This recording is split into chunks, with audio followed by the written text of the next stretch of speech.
First, I want to tell Patrick how much I appreciate all his work and his commitment to the program that he's put in for the last 2 years.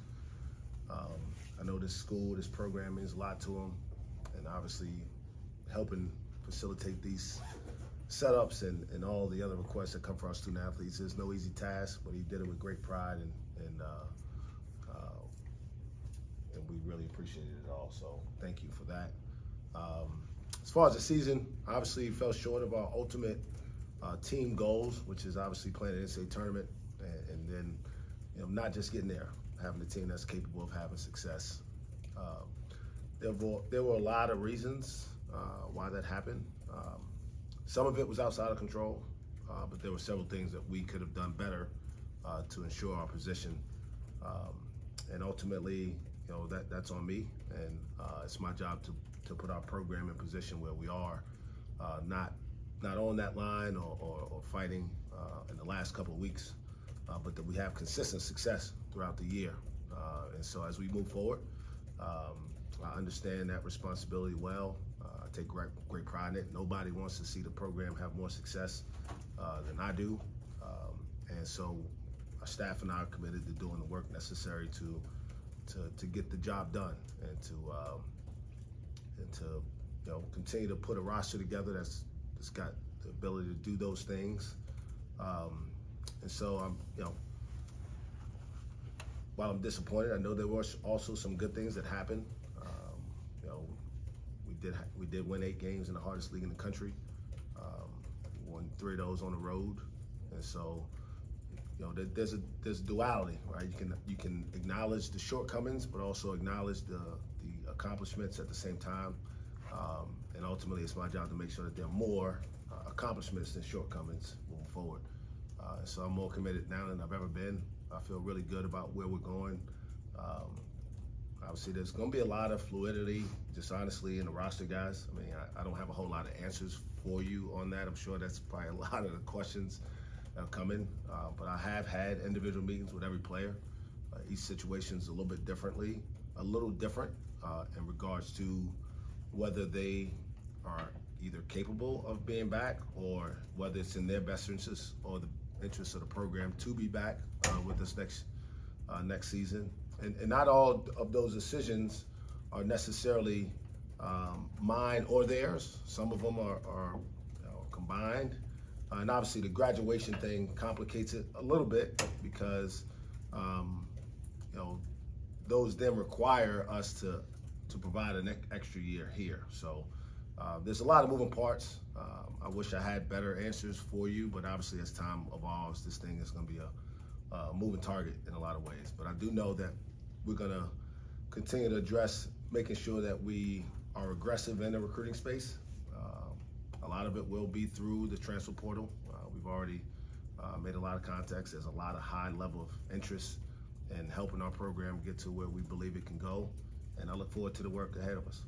How important is the transfer portal now we've seen it develop the last few years, how teams have used that to their advantage? How important is that for you now? I mean, it's always been important. We've always had transfers. I mean, the difference now is it's probably a much more streamlined process. Things happen quicker. But we've had transfers since I was a head coach.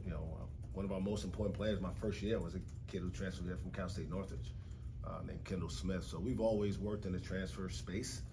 It's just now it's more prevalent, and there's probably more now where a majority of players are players who didn't start necessarily at the school that they finished at. So it's just becoming something that's more prevalent than it's ever been before. On the other side of that, does players leaving into the port, does that add complications to it as well?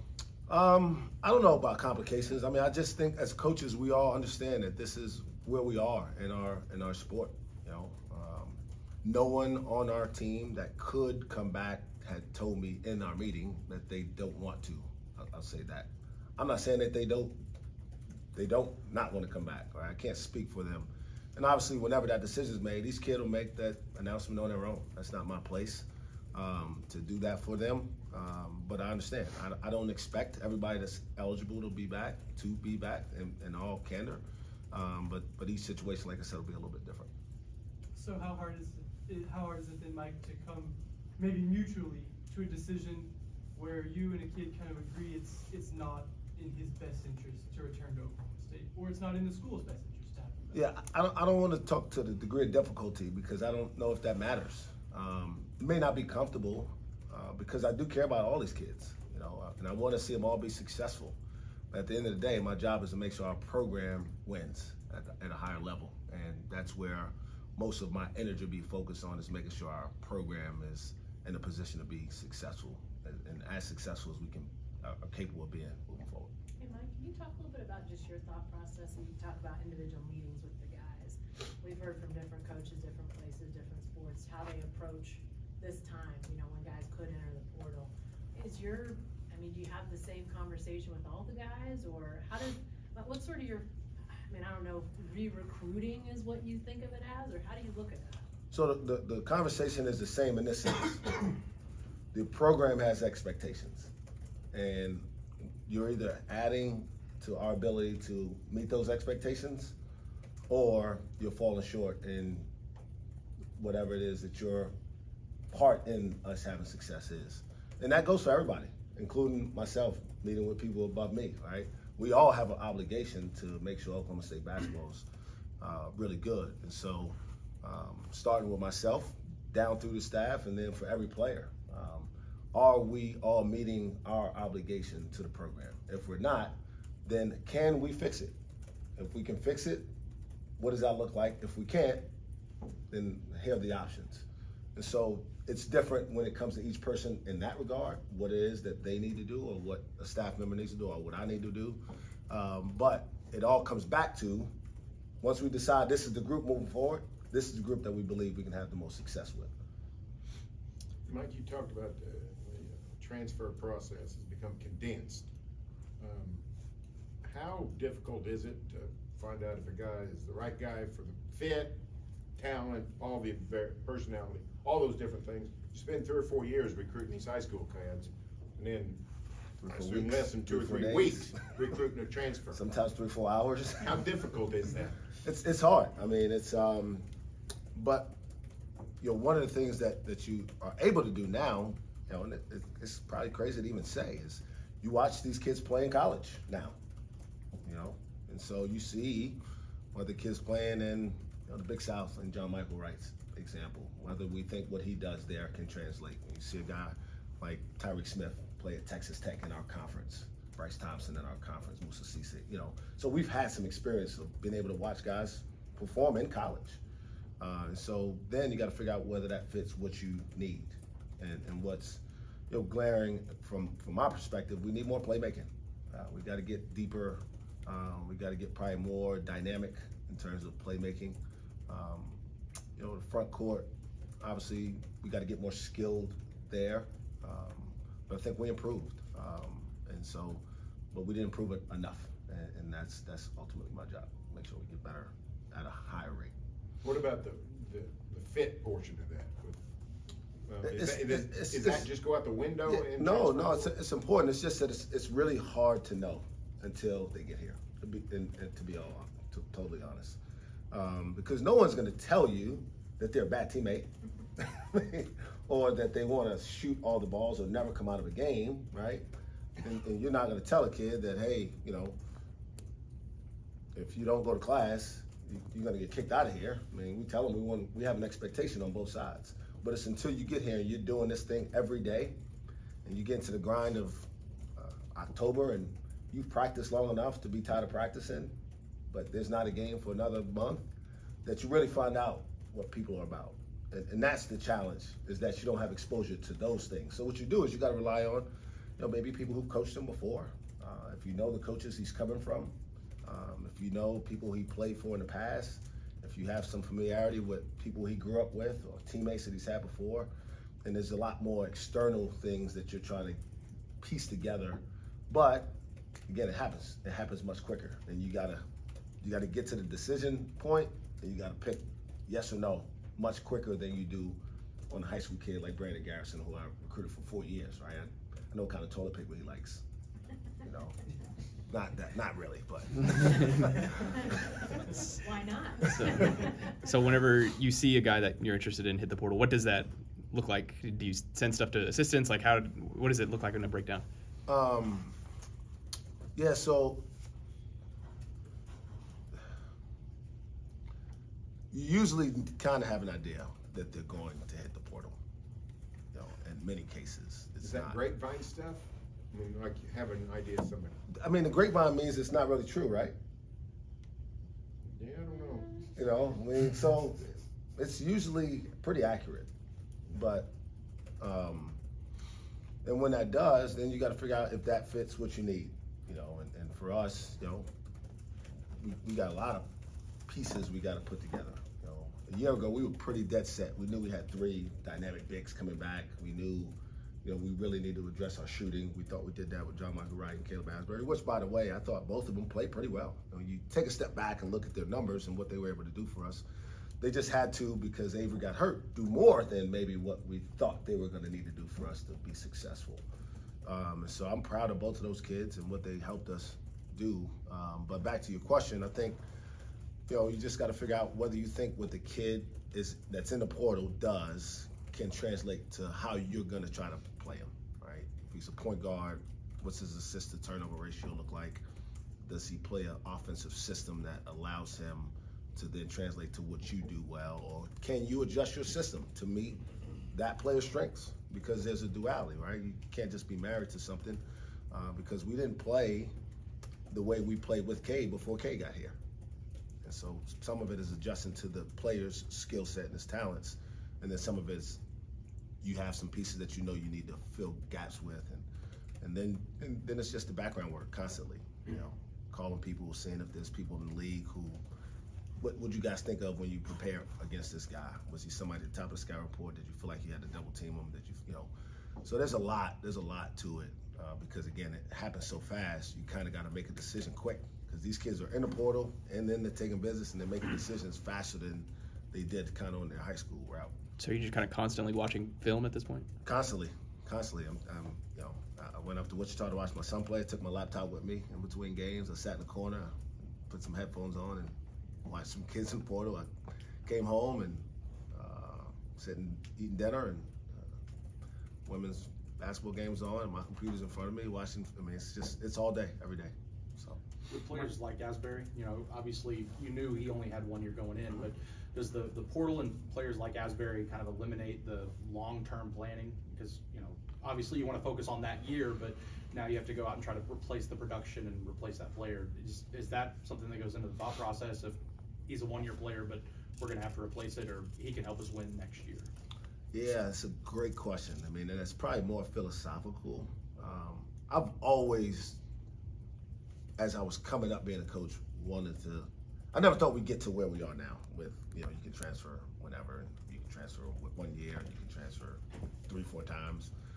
But I always thought you can kind of get a group of freshmen in here, and, you know, maybe they stink, or maybe they're not as good as you hope they would be, and they grow, and then when they're juniors, you bring another group of freshmen, and they learn, and that's over. And so you really are talking about year-to-year recruiting, but there's got to be an element of development and continuity somewhere. And so that's where I feel good about our high school kids that we've got coming in here. I just hope that there's some patience with the process on both sides, on their side and on our side, to allow it to it's still a natural, it's not going to change. I mean, you know, if you guys are watching the tournament, these teams are old that are winning. I mean, they're old. I mean, you know, the teams in our league that had the most success, they were older teams. I mean, I think K-State started 5 50-year seniors. I mean, Texas started a bunch of dudes who are in their additional year of college basketball. I mean, so, and I think the same with San Diego State and Miami, and, you know, and that's just where our sport is. And it's okay. It's not good or bad. I just think that does change the way you think about whether you worry about a kid in the portal has 3 years or 1. You're just trying to be as good as you can be for the 2023-24 season. Mike, so does that force you to kind of scale back on high school recruiting? It does. Unfortunately for high school kids, in some respects, maybe good for smaller, lower level D1 programs, or even maybe JUCO programs, who may get more talented high school kids now. I don't know that. I'm not in their world, so I don't really see it. But I would think there's a trickle down from all of it, right? Because I would guess 90% of Division I coaches who are recruiting now, and we all are looking at other college basketball players. And before, it would be, who's the best high school player available? Well, the best high school player available is not getting recruited as much as he would have 5 years ago this time. How do you sell the patience to the high school kids? You talked about patience on both sides. How do you sell that when the portal is sitting there? It's challenging, but it's you got to do it relationally. You got to do it honestly. You got to do it with open dialogue about what their expectations of their level of contribution, right? And if you just look at it, and it's not just this year. I would say if you go back the last 4 or 5 years, the teams that have had the most success in the tournament specifically, but even throughout each conference, is teams that have had older guys playing the majority of minutes. I remember thinking about this last year at the end of the season. There were only like 3 freshmen who played any significant minutes in our conference. And it was Tyrese Hunter at Iowa State, who started every game, and then the 2 kids at Baylor, Sohan and I can't think of the other kid's name, but they both, long story short, the 2 kids at Baylor both were draft picks, and the kid, so there really was 1 returning college player in the whole conference that played, and still was the best, most competitive conference in the country. And they just have to accept that that's part of it. You know, there's going to be an occasional Cade, there's going to be an occasional Keontae George, but for the most part, it's going to be older guys that coaches are going to rely on to have success, especially in a league like this where the grind of it can really wear down on a young fella early. And so just, having a plan for them, I think, is important also. If we're not going to play, then what's the plan for development? How do we feel like this is going to be a valuable use of our time for a year or 2 years before they actually get on the court? So just that honest conversation with the families. All that being said, and I know we're here for a rewind, but Brandon Garrison is a guy that a lot of us had a chance to see extensively. What do you, knowing what you know of his abilities and his mentality, what conceivably could you see him being as a freshman? Yeah, and I try to be really fair, especially for young guys. I tried to, as much as I could. It wasn't possible to kind of lower the expectations even for Cade, and I knew how good he was and how impactful he was going to be. I think Brandon can have a similar type of impact in terms of impacting winning, but the game will look totally different, right? He's physically capable of stepping on campus and with a good summer, getting to a place where he's going to be able to make a difference on the court. And his game isn't such that he's going to have the ball to impact it. He's going to be a really good defender. He's going to be a great rebounder.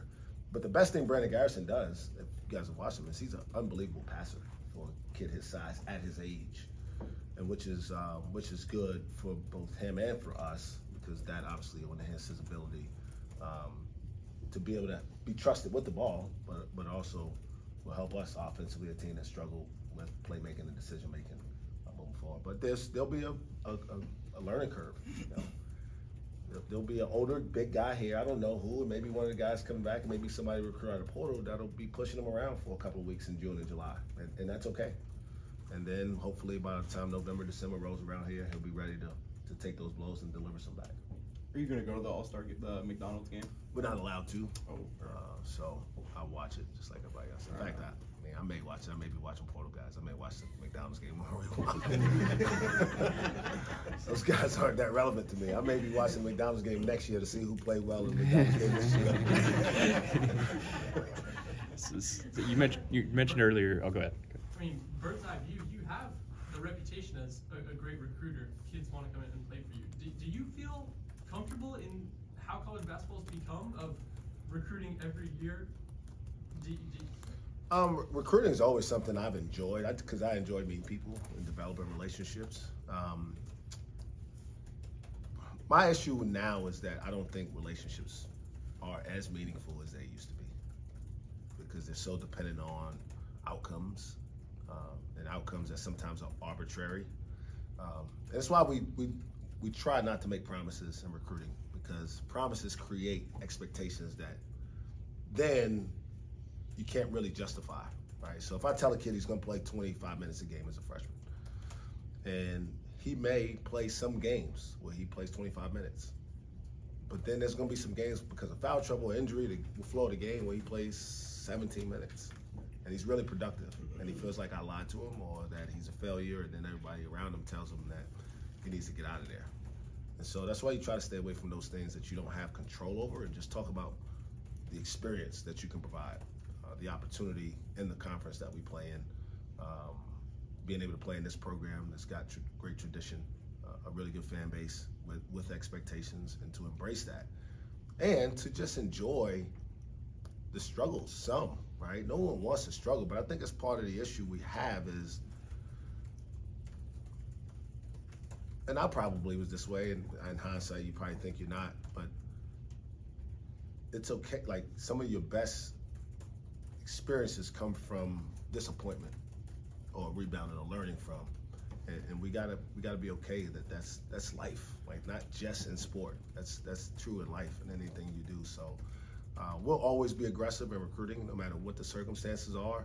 But I do wish that there was more value placed on what relationships really mean, as far as coaching or development or life in general. With it being such like a kind of year-to-year thing, is it hard to not make those promises whenever, I imagine coaches elsewhere would be saying, hey, yeah, you're going to play all the minutes, and then you get them for a year, and that was the whole goal in the first place. Is it hard not to fall into that? No, because at the end of the day, you got to be who you are. I mean, I think it's the one thing I feel most comfortable about is people know who we are and what we're about.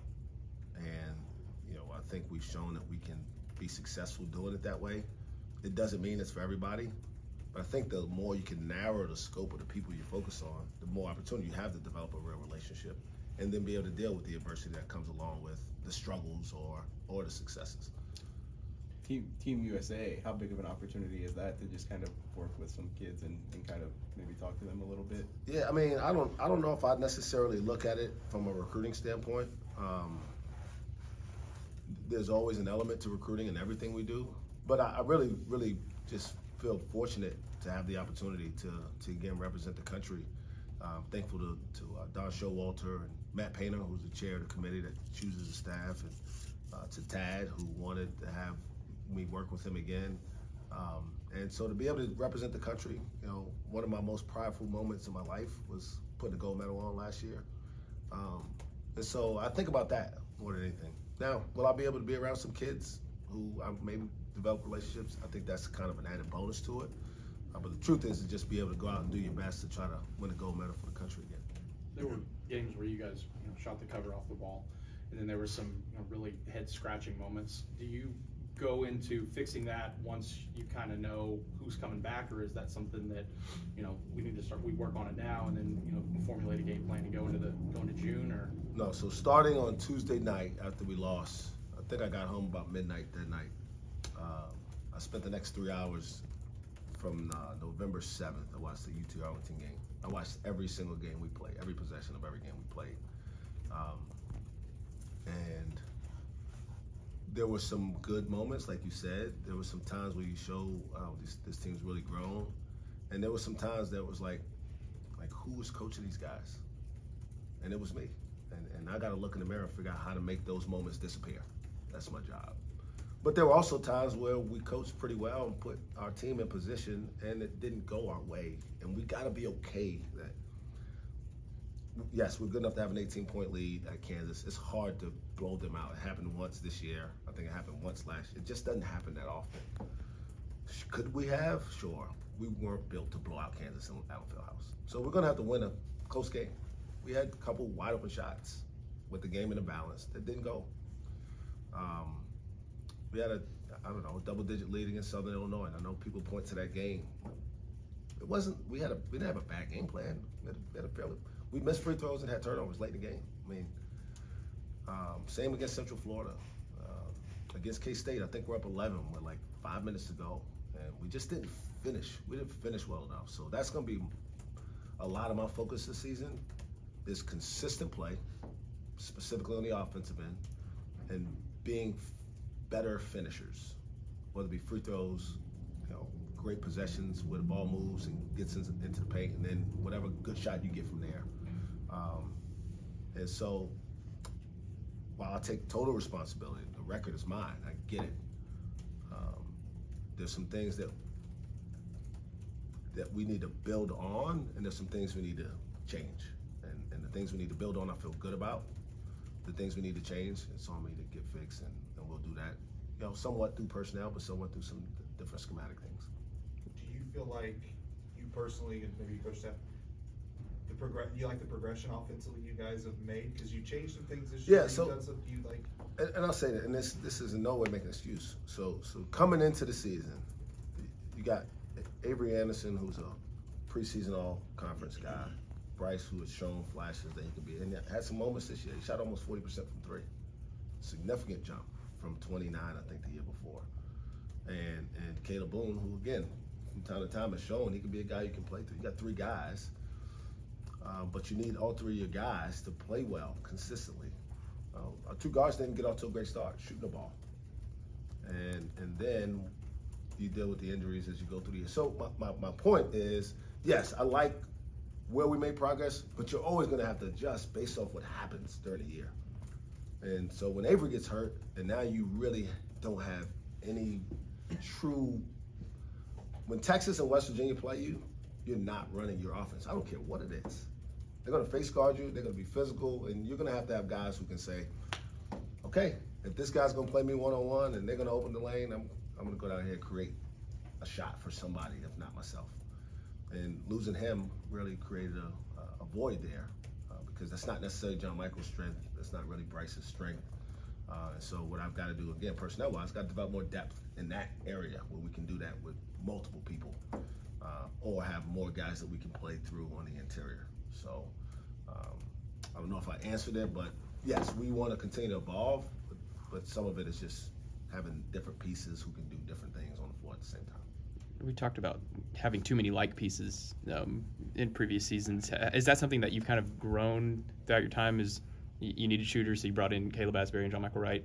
Now you said, oh, maybe we need some more playmaking. Is that kind of something that you've grown with in terms of roster construction? Yeah, and not to make it seem like we didn't have time to figure it out, but we had another guy who kind of was probably going to be our stretch four that we just didn't have access to at the 80 point. And then we're talking about Russell Harrison, who's supposed to be kind of that guy, another shooter on 40% career three-point shooter. So that changed our team before we even got the horse out of the barn. And so then you had to readjust to, all right, now you're going to play two bigs, and now you're not going to be as skilled on the perimeter because you got two guys occupying, the space down low. So, yeah, I think I've evolved. I still have a type of player in terms of mentality that I like. But from a skill set, there will be a continued emphasis on everyone on our team being able to shoot in a somewhat capable fashion. But we want everybody to be able to shoot threes at some point. Hey, Mike, this time last year, if memory serves me right, you were the only minority coach in the Big 12. Now, Jerome takes K-State, obviously the lead aide. Rodney gets the job. It sounds like, I think, unless news has changed at Texas and Elite Eight as well. What have those moves meant to you? First, I'm really happy for Coach Tang. And a lot of people think that it would be something that would frustrate me, but I want those guys to win anytime I'm not coaching against them. And every time K-State was playing in this postseason, I was cheering for K-State.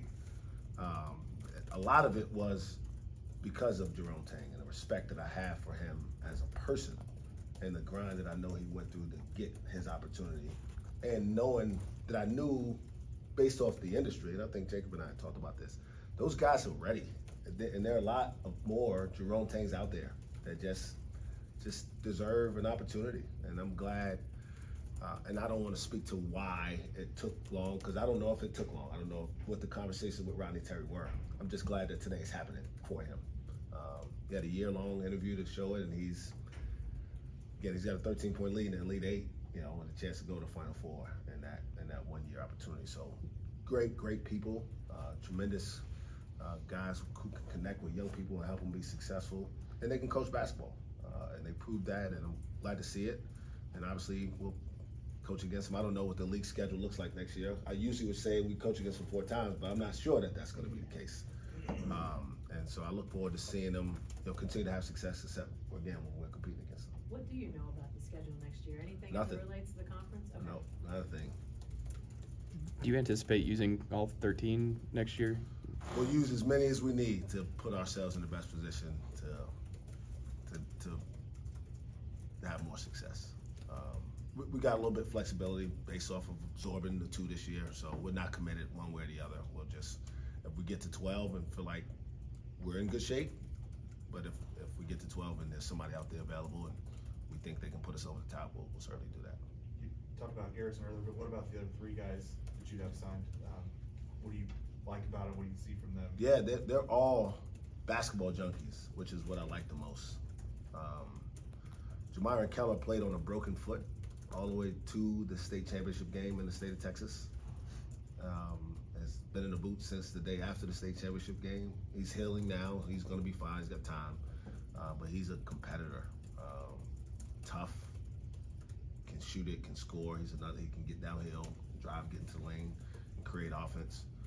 Connor Dow is going to bring some Desagua memories back. I mean, he shoots the ball. This is gonna kill me. He shoots the ball really, really well from 3. And because he comes from Broken Arrow, maybe he brings the arrow back. I don't know. Right? But I'll say this, without reservation, he's a much better athlete than Desagua was. He's a great kid. He comes from a family that really, really loves basketball. He's a competitor. Look forward to having an opportunity to coach him. He's been well coached by Coach Wallace over there. And they were right there to win the state championship as well. And Justin McBride, who may be the most versatile player in the class, 6'8", can play inside and outside, can handle it. He's another guy who's going to have a chance to impact it. But the truth is, if you're talking about 5 freshmen really having an impact in the Big 12, but necessarily it's not trending that way in terms of the country. But those guys will get here in June. They'll have an opportunity to compete for a spot. How did you find Connor, besides being an in-state kid? He was a kid that didn't have a lot of recruiting interest. So, I mean, not all the internet recruiting information is accurate. I'll say that. All right. I mean, he didn't, come out of nowhere. First of all, he played on the same team with Brandon Garrison in AU. So we watched him play for a while. We had recruited some other guys as well. And so, his story kind of developed late. But he was always somebody that we thought, man, this kid's, every time we see him, a little bit better. And I think when he performed the way he did on the EYBL circuit last year, it gave him confidence. And he hasn't looked back. He came to several games this year. He listens intently. He wants to work. He wants to earn an opportunity. I don't think he has unrealistic expectations that he's going to be a one-and-done kid. So you need guys, when you talk about recruiting in the big picture, you need guys who are realistic about what it's going to take for them to be successful within your program. And again, I'm not saying he won't play next year, because if he's our best shooter, there's always space for a guy like that on the team. But we've watched him for a while, and he's a kid that we think a lot of people around here are gonna really enjoy watching play. Mike, you've been there 7 years now. The game has changed. We've been talking about it for 30 minutes. But outside of that, what do you know about this job that you didn't know maybe when you got to Stillwater or when you took over as head coach? I don't know if I can say that honestly, because so much has changed. I don't know if the job is the same as it was 7 years ago, if that makes any sense. It wasn't the NIL. It wasn't the transfer portal. We hadn't been through an NCAA investigation. There wasn't a pandemic. There's a lot different now than in 2016 when I got here as an assistant. What I know about the program that I feel very confident is our fans want to see the program have success in the tournament. And my job is to put a team together that our fans want to support in that vein.